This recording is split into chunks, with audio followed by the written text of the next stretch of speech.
2 പച്ചമുളക്, 2 തക്കാളി, കുറച്ച് കറിവേപ്പില, നെയ്യ്, അണ്ടിപ്പരിപ്പ്, മുന്തിരി. ഉരുളി ചൂടാക്കി നെയ്യ് ഒഴിച്ച് കടുക് പൊട്ടിച്ച് മേൽ പറഞ്ഞ സാധനങ്ങൾ ഓരോന്നായി വറുത്തെടുത്ത് അല്പം മുളക് പൊടി, മല്ലിപ്പൊടി, മഞ്ഞൾപ്പൊടി എന്നിവ ചേർത്ത് അതിലേക്ക് ചോറ് കൂടെ ചേർത്ത് ഇളക്കിയെടുക്കാം.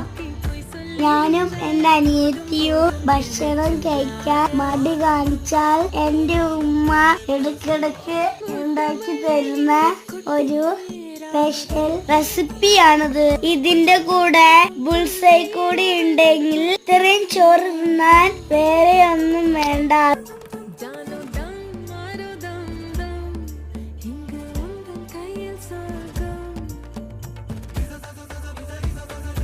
Thank you.